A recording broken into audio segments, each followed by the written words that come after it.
마태복음 10장 1절에서 15절까지의 말씀, 제가 먼저 1절의 말씀 읽도록 하겠습니다.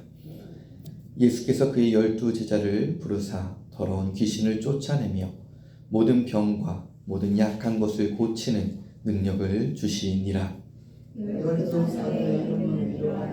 베드로와 하는 시몬을 비롯하여 그의 형제 안드레와 세베대의 야고보와 그의 형제 요한, 빌립과 바돌로메, 도마와 세리마테, 알페의 아들 야고보와 다데오, 가나의 시몬이 가룟 유다 곧 예수를 판 자라. 예수께서 이 12를 내보내시며 명하여 이르시되 이방인의 길로도 가지 말고 사마리아인의 고을에도 들어가지 말고 오히려 이스라엘 시대에 잃어버린 양으로 가라. 가면서 전파하여 말하되 천국이 가까이 왔다 하고 병든 자를 고치며 죽은 자를 살리며 나병한 자를 깨끗하게 하며 귀신을 쫓아내되 너희가 거저 받았으니 거저 주라. 너희 전대에 금이나 은이나 동을 가지지 말고 여행을 위하여 배낭이나 두벌옷이나 신이나 지팡이를 가지지 말라. 이는 일꾼이 자기의 먹을 것 담는 것이 마땅하니라. 어떤 성이나 마을에 들어가든지 그 중에 합당한 자를 찾아내어 너희가 떠나기까지 거기서 머물라. 또 그 집에 들어가면서 평안하기를 빌라. 그 집이 이에 합당하면 너희 빈 평안이 거기 임할 것이요 만일 합당하지 아니하면 그 평안이 너희에게 돌아올 것이니라.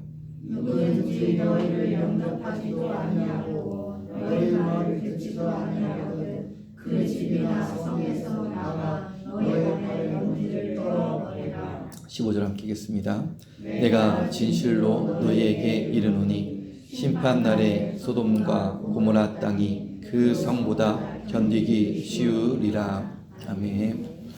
예, 오늘의 말씀을 보면은 예수님께서 12제자를 부르신 내용을 담고 있습니다. 12제자를 그 제자로서 부른 내용을 담고 있는 것이 아니라 그들을 부르셔서 파송하는 내용이 되어지게 되는 것이죠. 그랬을 때 오늘의 본문 보면 12명 그 제자들의 이름이 나오게 됩니다. 어렸을 적에 이 12명의 제자의 이름을 달달이 외웠던 기억이 있습니다. 그리고 신약교회에 가서도 신약 시험에 이런 것이 또 나오지 않을까, 성경 시험을 볼 때 해서 달달이 외웠던 기억이 또 있습니다. 근데 이제 구약, 이제는 신약이 있고 또 구약이 있죠. 구약에 이제는 수업을 듣는데 그 구약학 교수님이 이런 성경에 대해서, 구약에 대해서 말씀을 가르쳐 주시다가 강의를 하시다가 그러다가 이 12명의 그 제자들의 이름을 이렇게 갑자기 이제 쓰시다가 기억이 안 나신다고 하시는 적이 있었습니다. 기억 안 날 수 있죠. 구약학 교수님이시니까 어떻게 생각할지 모르지만 기억이 안 날 수도 있습니다. 근데 그분이 이제 그러다가 나머지가 누구였지 하고 저희에게 물어보셨습니다. 저희들은 불러서 이제 다 적었죠. 그리고 나서 하신 말씀이 있습니다. 12제자의 이름은 까먹어도 되지만 예수 그리스도의 십자가만 안 까먹으면 된다라고 말씀하신 기억이 있습니다. 그 은혜만 잃어버리지 않으면 된다라는 것이었죠. 무엇보다도 중요한 것은 십자가의 은혜다라고 하신 말씀이 있습니다. 핑계였는지 어쩌는지는 모르겠습니다. 그렇지만 저는 그 말씀에 공감을 합니다. 우리들이 다른 것은 다 잊어버릴지라도 예수 그리스도의 십자가만은 우리의 마음 가운데 새기는 귀한 주의 자녀들이 될 수 있기를 주 예수 그리스도 이름으로 간절히 축원드립니다. 요새 사순절의 시간을 보내고 있습니다. 사순절의 시간을 지날 때에 물론 세상 살기가 바쁩니다. 그럼에도 불구하고 하루에 한 번은 십자가를 바라보며 주님께서 나를 위하여 십자가를 지셨다는 그 믿음의 고백을 한 번씩이라도 또한 믿음으로써 고백하는 귀한 한 주간들이 될 수 있기를 주 예수 그리스도 이름으로 다시금 축원드립니다. 오늘 본문의 말씀을 보게 되면은 12명의 제자의 이름보다도 물론 더 중요한 것이 있습니다. 그것은 무엇이냐? 그들에게 더러운 귀신을 쫓아내고 모든 병과 그리고 모든 약한 것을 고치시는 권능을 주셨습니다. 이게 별거 아닐 수 있지만 이때 당시에는 굉장한 것이죠. 귀신을 쫓아내고 모든 병을 고치고 모든 약한 것을 고치는 능력. 오늘날에도 아직 의학 기술이 치료하지 못하는 여러 가지 병들이 있습니다. 그리고 병에 걸리면은 기본적으로 우리는 병원에 가야 되는데 그것이 아니라 기도로서 나을 수 있다. 특히나 우리나라가 못 살 때에는 병원에 갈 돈이 없었을 때는 더욱더 이러한 능력이 사모되었고 또한 갈망하였던 또한 시대가 있었음을 또한 보게 됩니다. 다시 한번 말씀드리지만 이 권능이 오늘날의 별거 아닌 것처럼 느낄 수 있지만 이때 당시에는 굉장한 권능이 되어지게 됩니다. 그런데 우리들이 생각해 볼 때 왜 예수님께서는 제자들에게 이러한 능력을 주셨을까? 제자들이니까 능력 주시는 게 당연한 거지라고 생각할 수 있지만 우리들이 예전에 스승과 제자들의 관계를 생각해 보면 이것이 당연한 것이 되어지지 않음을 다시 한번 생각할 수 있게 됩니다. 제자들에게 이러한 능력을 주신 이유가 무엇일까? 이들이 무엇인가 잘해서 상으로 주신 것일까? 아니면 12명의 제자들이 다른 제자들은 안 주셨고 12명의 제자들만 주셨으니까 예수님의 능력을 받을 준비가 무엇인가 그릇이 되어서 주신 것일까? 그들은 어떠한 자격으로서 능력을 받은 것일까를 생각해 보게 됩니다. 세상에서 누군가의 제자가 된다는 것은 그 사람의 것을 배운다는 의미를 이제 담고 있게 되죠. 그렇지만 그럼에도 불구하고 스승의 것을 배운다는 것은 결코 쉬운 일이 아닙니다. 우리나라 예전에 도자기, 어떠한 철을 이제는 다루는 기술들, 제자로 들어갔지만 뭐 며칠 지났다고 알려주는 것이 아니죠. 오늘날에는 이제 돈 주면은 뭐 가르쳐 주지만 예전엔 절대 그러지 않았습니다. 우선 몇 년간 허드렛 일, 그 기술을 배우는 게 아니라 허드렛 일서부터 시작해서 많은 시간 후에야 기술 한 가지 배우고 또 다른 기술 또 하나 배우고 그러다가 가장 중요한 것은 스승이 언제 죽을 때나 마지막 제일 중요한 거 가르쳐주고 이제는 스승은 떠나가게 되는 것이죠. 그러한 때가 있었습니다. 우리나라에도 있었고 그것이 우리나라만 그런 것이 아니라 세계의 스승과 제자의 관계들이 대부분이 다 그랬습니다. 왜 그러냐라고 하면 생각해 보면은 이제는 스승도 자기 먹고 살 거 다 먹고 산 다음에 하는 것이죠. 물론 그러한 준비가 또한 되는 과정이 있었지만 또 한 가지 의미에서는 경쟁자가 또 늘면은 안 되는 것이잖아요. 먹고 살 수 있는 것들 마련하기 위해서는 제자에게 가장 나중에 알려주는 것이었죠. 그런 것도 있었습니다. 자, 그렇다고 한다면은 12명의 제자들에게 예수님께서는 무엇 때문에 알려주셨을까? 우리들이 구약을 보게 되면은 하나님께서 이스라엘 백성들의 장로들에게 성령을 다 내려주신 사건이 있게 됩니다. 기억하시는지 모르겠습니다. 그때에 여호수아가 모세에게 이야기하겠죠. 하나님께서 이렇게 하시지 않도록 기도하옵소서라고 이야기하게 됩니다. 그랬을 때 모세가 근데 하는 말은 무엇이에요? 나는 이스라엘의 모든 민족이 무엇을 받았으면 좋겠다? 성령을 받았으면 좋겠다. 모세도 참 특이해요. 그렇게 아니나 다를까 나중 가가지고 모세의 그 누이와 아론이 모세를 어떻게 해요? 배반하고 장로들이 또한 배반하는 사건이 아니나 다를까 나오게 됩니다. 그러면서 그들이 하는 말이 무엇이에요? 모세만 하나님의 음성을 듣느냐? 이것이죠. 우리도 주님의 말씀을 듣는다. 그런데 결국엔 누가 벌 받아요? 그 아론과 그 누이 그리고 장로들이 결국엔 벌을 받게 됩니다. 그럼에도 불구하고 모세는 이야기하는 것이에요. 나는 차라리 모든 이스라엘 민족이 성령을 받았으면 좋겠다. 그걸 무엇으로 여기지 않아요? 권위로서 여기지 않습니다. 성령을 받은 것을 권위로 여기지 않아요. 모세는 오히려 이야기하는 것입니다. 모두가 하나님의 성령을 받았으면 좋겠다. 뭔가 우리와 생각하는 것이 다른 것이죠. 세상과 다릅니다. 오늘 예수님께서 그렇다면 제자들에게 왜 주셨을까? 예수님의 권위가 떨어질 수도 있는 것이잖아요. 근데 예수님께서도 그게 중요한 것이 되어지지 않는 것이죠. 오늘의 본문 8절의 말씀은 예수님께서 제자들에게 그 능력을 주신 이유를 이야기합니다. 무엇이냐? 너희들이 거저 받았으니 거저 주라 라고 말씀하시게 되는 것이죠. 너희들이 무슨 자격이 된 것이 아니고 무엇인가 너희들이 잘했기 때문에 받는 것이 아니라 어떻게 받았다? 거저 받았다라는 것입니다. 이게 우리가 아멘이 될 수 있는데 제자들의 입장에서도 아멘이 될 수 있는지는 잘 모르겠습니다. 어찌되었든 세상의 방식과는 너무나도 동떨어진 방법이 되는 것이죠. 동떨어진 생각이 되어지게 됩니다. 또 한편으로 제자들은 지금까지 예수를 쫓아온 시간이 있습니다. 그리고 그들이 예수님을 쫓을 때에는 포기한 것들이 있습니다. 그래서 쫓으면서 고생한 것도 있게 되죠. 그렇다면 그 대가로 받은 능력이라 생각해야 되지 않을까? 그 대가로, 예수님을 쫓은 대가로, 쫓을 때 포기한 대가로. 예수님께서는 그 능력은 너희들이 어떻게 받았다? 거저 받았다. 그 말씀만 하실 뿐이죠. 제자들은 어떻게 생각했을까? 이게 거저 받았다고 했을 때에 그들이 아멘으로 받아들였을까? 그거는 아무도 모릅니다. 근데 어찌되었든 그들은 누구의 말씀을 따랐음은 증명돼요. 예수님의 말씀을 따랐음은 우리들이 말씀을 통해 뒤에 보면 증명되어지게 됩니다.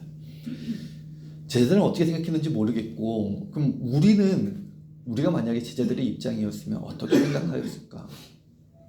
너희들이 거저 받았다. 물론 아무 생각 없이 우선 능력 받았으니까 가질 수도 있지만 거저 받았다. 어떻게 생각할 수 있을지는 우리의 마음 가운데 한번 생각해 보면 좋을 것 같습니다. 어찌되었던 그렇다면 예수께서는 왜 제자들에게 거저 주신 것일까? 그 이야기는 우리 본문 10장을 읽었는데 9장의 내용과 연결되어지게 됩니다. 9장 37절과 38절에서 예수님께서는 추수할 것은 많되 일꾼이 적으니 그러므로 추수하는 주인에게 청하여 추수할 일꾼들을 보내주소서 하라고 제자들에게 말씀하시게 됩니다. 누가 적다? 추수할 일꾼이 적다. 여기서 먼저 우리들이 기억해야 될 것은, 여기서 말하는 추수할 것은 세상이 볼 때의 좋은 열매를 의미하지는 않습니다. 추수할 것들, 무엇이가 준비되고 무엇인가 열매를 맺은 자들, 이러한 사람들을 의미하지 않습니다. 우리들이 생각하는 것과도 좀 다를 수 있습니다. 우리들이 37절과 38절을 읽었는데 그 앞에 36절의 말씀은 이렇게 말씀하십니다. 불쌍한 목자 없는 양과 같이 고생하며 기진한 그들을 바라보며 불쌍히 여기셨다 말씀하십니다. 9장 36절 제가 그냥 쭉 한번 읽어봐 드리겠습니다. 무리를 보시고 불쌍히 여기시니 이는 그들이 목자 없는 양과 같이 고생하며 기진함이라. 그러니까 이 추수를 해야 되는데 무엇인가 알곡을 맺을 사람들에 대해서 이야기하는 것이 아닙니다.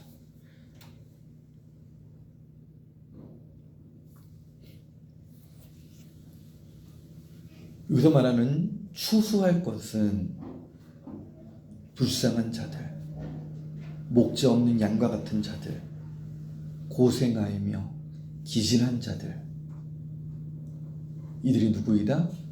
추수할 자들이다 라고 이야기합니다. 이들은 목자가 없기 때문에, 지쳐있기 때문에. 여기서 말하는 기진함이라는 것은 내가 너무 힘이 없지만 그래도 나 혼자 걸어갈 수는 있어, 이 정도를 의미하는 것이 아닙니다.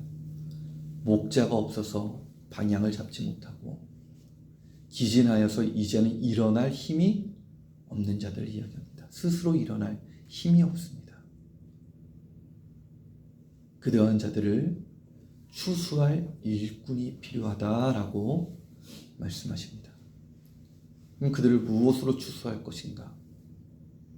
하나님의 긍휼과 그 자비의 사랑으로서 그들을 추수할 일꾼들을 주님께서는 찾고 계신 것이죠.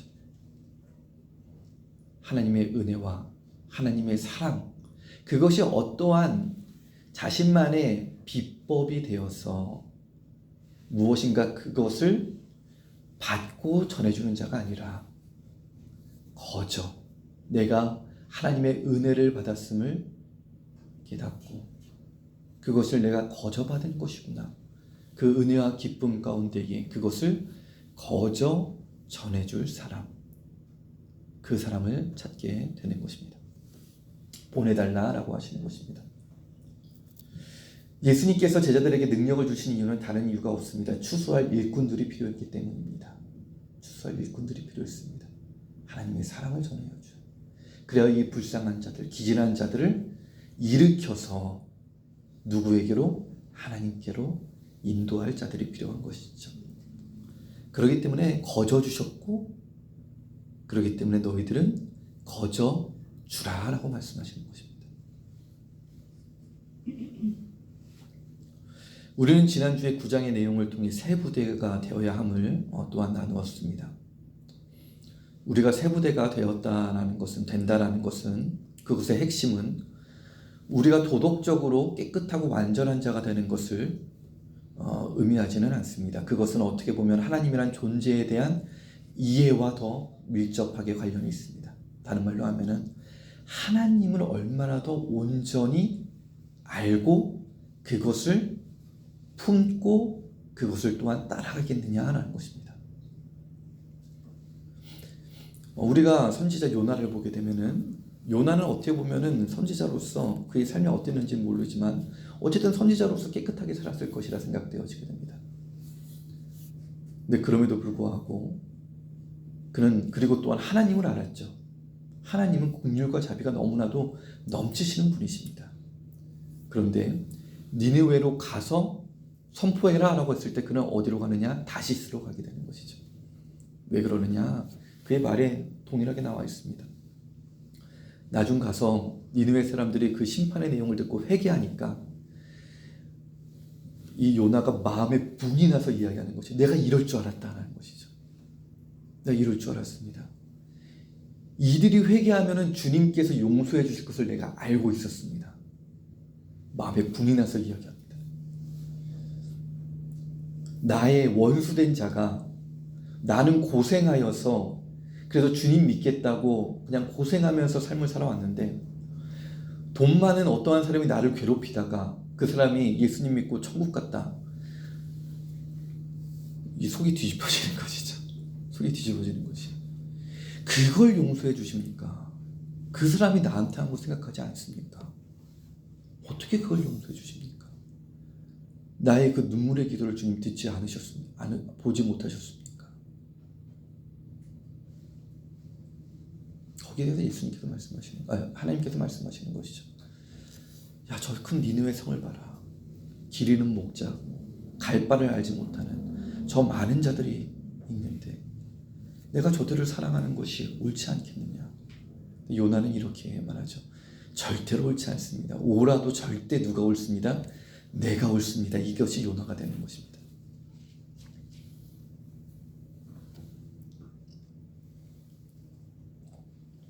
근데 그럼에도 요나는 나는 성전을 향해 나아가는 것은 포기하지 않겠습니다 라고 말하는 게 요나가 되어지게 됩니다.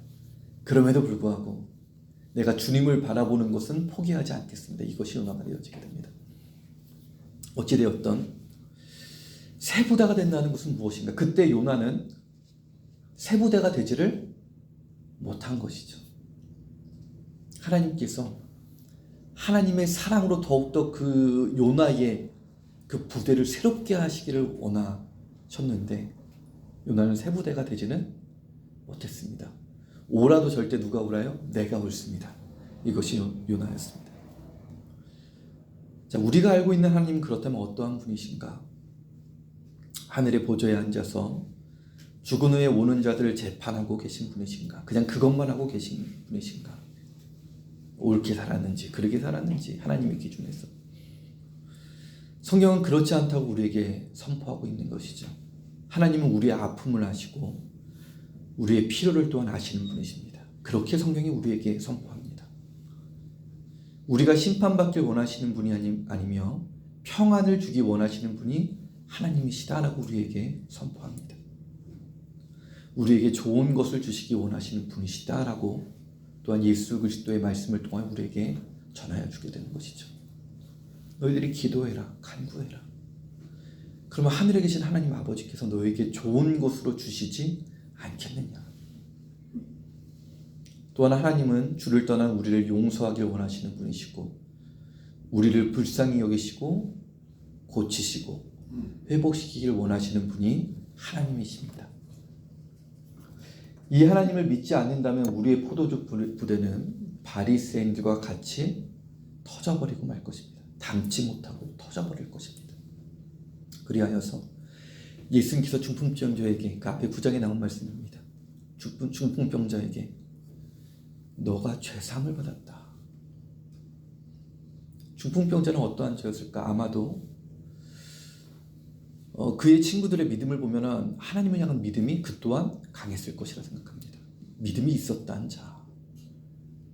근데 죄를 범하였고 아마 죄를 범하였기 때문에 그 병이 왔다라고 생각할 것입니다. 이때 당시 사람들의 생각이 다 그랬습니다. 병은 무엇 때문에 와요?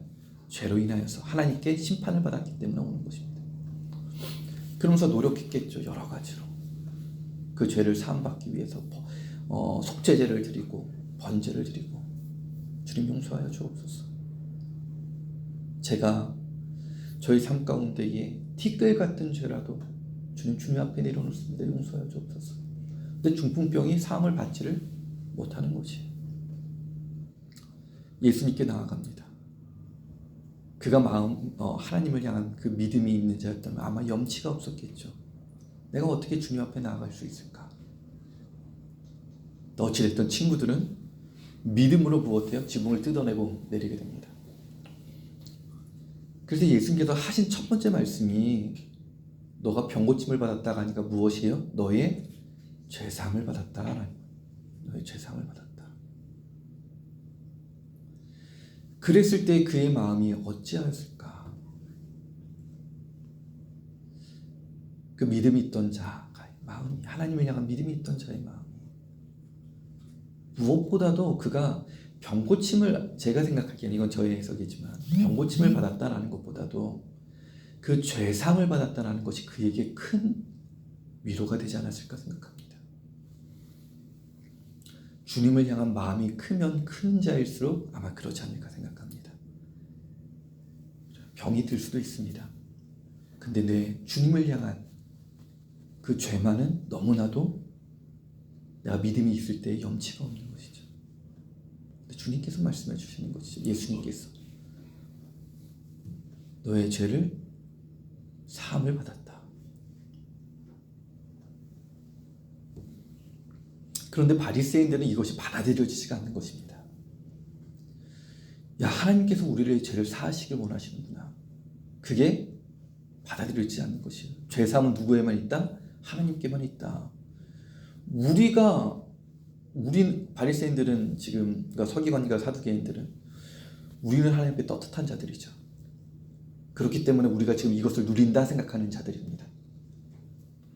죄사함은 우리 같은 사람들이 받는 것이지 중풍병에 걸린 저 사람이 어떻게 죄사함을 받느냐. 예수님께서 말씀하시는 것이 그렇지 않다. 죄사함을 받았다. 그리고 그의 병까지도 어떻게 해요? 고쳐주시는 것이죠. 일어나 걸어가라 라고 말씀하시는 것입니다. 우리의 하나님은 어떠한 하나님이신가? 우리의 마음에 있는 하나님은, 우리가 믿는 예수 그리스도는 어떠한 존재인가? 오늘 본문이 이야기하는, 그리고 9장에 예수 그리스도를 통하여서 우리에게 전하여 주는 하나님, 그 하나님이 또한 우리의 마음 가운데에 온전한 은혜로서 함께하기를 주 예수 그리스도 이름으로 간절히 축원드립니다. 그러할 때 우리의 마음이 새 부대가 되어 있을 줄로 믿습니다.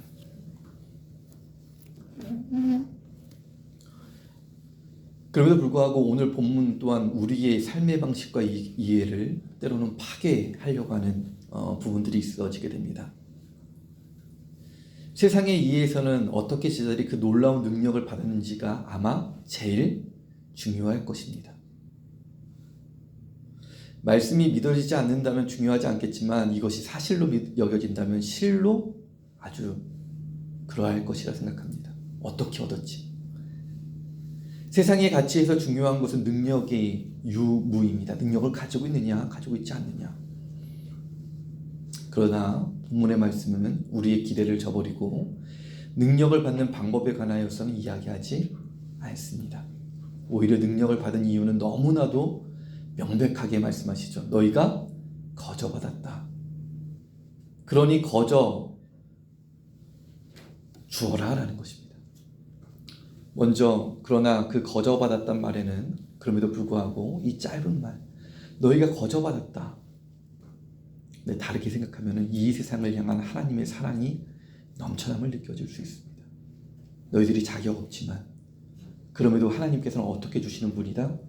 거저 주시는 분이시다. 이것을 내가 거저받았다를 진실로 은혜 가운데에 믿음으로 고백할 수 있는 자는 이 기쁨이 어떻게 되겠습니까? 차고 흘러 넘치게 될 것이죠. 그러하지만 그래도 내가 능력으로 그래도 내가 고생한 게 있고 내가 그래도 이거 한 것이 있었으니 받은 거 아니야 라고 생각하는 자는 아마도 그 기쁨이 좀 덜 되겠죠. 능력 받았음에 기뻐할 것이고 그 앞에 것을 믿는 자들은 하나님의 사랑으로 말미암아 기뻐할 줄로 믿습니다. 하나님께서 나를 이렇게 사랑하시는구나. 이렇게 이것을 거저줄 만큼 나를 사랑하시는구나. 자, 그럼에도 불구하고 걸리는 말씀이 있습니다. 그것은 무엇이냐? 이것을 어떻게 주어라? 거저 주어라. 거저 주어라.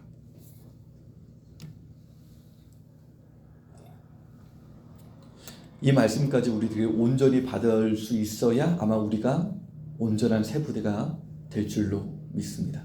근데 이것이 항상 인간이라는 존재가 항상 받는 거는 참 좋고 거저 받는 거는 또 좋은데 이 거저 주라가 항상 걸리게 됩니다. 성경에 나오는 많은 또한 사람들이 그랬습니다. 가장 대표적인 게 부자 청년이 되는 것이죠. 부자 청년 하나님을 열심히 섬겼습니다. 근데 마음에 꺼리는 것이 있어요. 내가 과연 구원을 받았을까? 예수님을 찾아오는 것이죠. 내가 어떻게 해야지 온전히 구원을 얻을 수 있겠습니까? 예수님께서 말씀하십니다. 야, 너가 가진 것들을 다 팔아서 누구에게 나눠줘라? 가난한 자들에게 나눠줘라. 야, 만약 이것이 우리가 된다. 그래도 그 앞에 쟤들에게 하신 말씀까지는 그래도 좀 할 수 있을 것 같은데 야, 이거 재물이 걸려버리면 여기서부터는 그냥 철저하게 근심과 걱정을 가지고 갈 수밖에 없어지게 됩니다. 근데 그럼에도 불구하고 이것을 행한 또한 사례들을 볼 수 있게 되죠. 가장 대표적인 것이 초대교회의 사례가 되어지게 됩니다. 초대교회 그 은혜를 받은 자들은 자신들의 재산을 어떻게 해서 땅을 팔아서 나누어 주게 됩니다. 이게 쉬운 것이냐라고 하면 결코 쉽지 않습니다. 우리들이 그것 또한 온전히 하지 못한 자들을 또한 볼 수 있어지게 됩니다. 땅을 팔았다가 어떻게 해요? 부부가 얼마만은 남겨주게 되는 것이죠. 나머지만을 갖다 줍니다. 근데 생각해보면은 그 얼마간만 그래도 땅 팔아서 준다는 것도 놀라운 일이잖아요. 그런데 참 하나님 야속하시길 바로 그들이 받은 심판이 사망이 되어지게 되는 것이죠. 베드로가 너희가 성령을 속이려고 하느냐.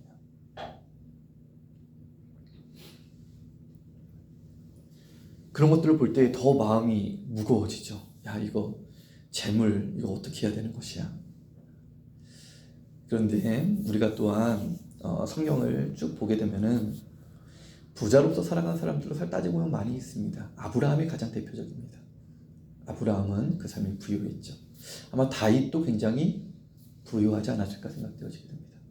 그러면 이게 고민이 되는 것이죠. 야, 아브라함은 뭐고, 아브라함과 다윗은 뭐고, 이 부자 청년은 뭐야? 근데 전하려고자 하는 무엇이 있어요? 메시지가 있게 되는 것입니다. 메시지. 우선은 재물도 중요하지만 가장 그 본문에서 주고자 하는 것은 너희들이 무엇을 의지하여 어떠한 고백으로서 이 세상을 살아가느냐라는 것입니다. 아브라함은 아주 놀라운 일을 하게 됩니다. 소돔과 고모라 그 전쟁에서 소돔과 고모라가 패해서 그의 사촌 룻이 포로로 잡혀가게 됐을 때 그가 가서 승리해서 돌아오게 되는 것이죠. 여러 번 설명드리지만 다시 한번 설명드리면은 그때 당시 정쟁에서 승리한 자가 그 모든 재물을 무엇하는 것이에요? 다 갖는 것이에요. 소돔 왕이 나중에 나오게 돼서 사람들만 나한테 보내라라고 하지만 이거 굉장히 그때 당시의 이야기로는 통용되지 않는 이야기예요. 사람들까지도 다 누가 가져가야 돼요? 아브라함이 다 가져가야 되는 것이에요. 소돔과 그 전쟁으로 소돔과 고모라가 패함으로써 잃게 된 그 모든 것이 이제 승자가 누가 되었기 때문에 아브라함이 되었기 때문에 그 재산과 그 사람들까지 다 누구의 것이에요? 아브라함 것이에요. 근데 아브라함이 이야기하는 것이 놀라운 것이죠. 너가 나중에 너로 말미암아 아브라함이 내가 치부케 되었다 할까 하여서 부하게 되었다 할까 하여서 야 여기 있는 거 다 누가 가져가라? 도로 너가 더 가져가라 라고 이야기하게 돼요. 아버지의 이름에 영광받는 그 어떤 오점이 생기는 것을 무엇하지 않겠다라는 것이에요. 인정하지 용납하지 않겠다라는 것이에요. 그 많은 재물 그냥 너가 가져가라. 소돔왕 너가 그냥 가져가라. 그냥 너가 가져가라. 이렇게 이야기하는 것이죠. 아마 부자 청년이 성경에 나와 있지 않지만 주님 이것이 너무나도 내게 어려운 일입니다. 주님 제가 얼마 많은 우선은 해보도록 하겠습니다. 그리고 제가 주님을 쫓도록 해보겠습니다. 원하옵기오는 저로 더 주의 제자로서 하나님의 자녀로서 변해가 줄 수 있도록 도와주옵소서. 그랬다라고 한다면은 예수님께서 어떻게 했을까? 너는 안 되겠다. 너 그냥 가라라고 말씀하셨을까? 아마 그러냐? 그럼 너는 나를 어떻게 해라? 쫓아라 라고 말씀하시지 않았을까? 여기서 말하는 것은 이것이죠. 우리의 마음에 무엇으로 나아가대요? 진실함으로 하나님 앞에 나아가야 된다는 것이죠. 솔직함으로 나의 부족함과 나의 연약함을 솔직히 주님 앞에 말해야 된다는 것입니다. 초대교회의 그 부부가 죽임을 당한 이유는 무엇인가? 성령 앞에서 무엇하지 못해요? 진실하지 못한 것이죠. 그리고 이야기하는 것이에요. 우리의 이 죄악은 주님 앞에 어떻게 될 것이다? 숨겨진 바 될 것이다.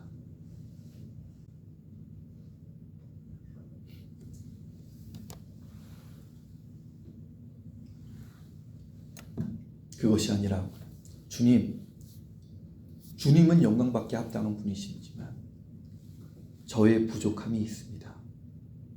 그럼에도 불구하고 주님 저를 용서하여 주옵소서. 이것이 어떠한 고백이냐? 진실된 고백이죠. 그래서 예수님께서 말씀하시는 것입니다. 성전에서 바리새인과 또한 누가 함께 기도해요? 세리가 함께 기도하는 것이죠. 그랬을 때에 누구의 기도를 들으셨다? 세리의 기도를 들으셨다라는 것입니다. 세리가 그렇다고 하여서 그 직업을 그 후에 폐기하고 직업을 포기한 건 아니죠. 계속 세리로 살아갈 것입니다. 그럼에도 불구하고 그 세리는 계속해서 누구 앞에 온전히 서기 위해서?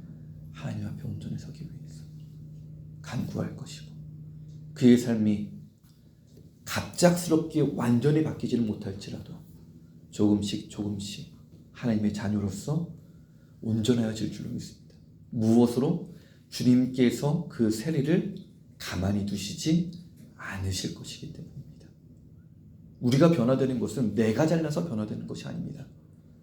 하나님께서 나를 붙잡으셨고 하나님께서 우리를 믿음에서 믿음으로 이끌어 가실 겁니다. 여기서 중요한 것은 이것이죠. 우리에게 놓여있는 것은 그냥 편히 하나님의 뜻에 따를 것이냐 아니면 요나와 같이 지지고 볶으면서 살아가게 될 것이냐. 근데 결국 하나님께서는 누구의 뜻을 이루실 것이냐? 주님의 뜻을 이루실 줄로 믿습니다. 오늘 말씀을 정리하도록 하겠습니다. 주님께서는 우리를 향하신 주님의 뜻을 이루실 줄로 믿습니다. 그랬을 때 때로는 우리 안에 그 말씀이 걸려지는 부분들도 있습니다. 거저받았다. 우리의 삶을 뒤돌아보면은 우리의 삶 가운데 그래도 내가 노력으로 한 것이 있는데 성경은 이야기하는 것이죠. 그것이 아니야. 주님께서 하나님 아버지께서 하늘에 계신 아버지께서 너를 이끄시고 너에게 채워주신 것이야.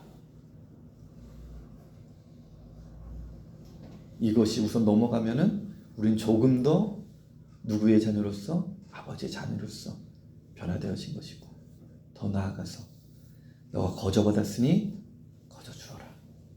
이 믿음이 또한 우리 가운데에 만들어진다라고 한다면 더욱더 온전한 주의 자녀로서 우리가 변화될 줄로 믿습니다. 오늘 기도는 우리가 주님을 바라볼 때에 우리를 위해 하시는 하나님 아버지의 그 사랑이 우리의 마음 가운데 언제나 함께하여서 그 사랑으로 말미암아 우리가 주의 사랑의 자녀로서 변해가는 귀한 주의 자녀들이 될 수 있기를 주 예수 그리스도 이름으로 간절히 축원드립니다.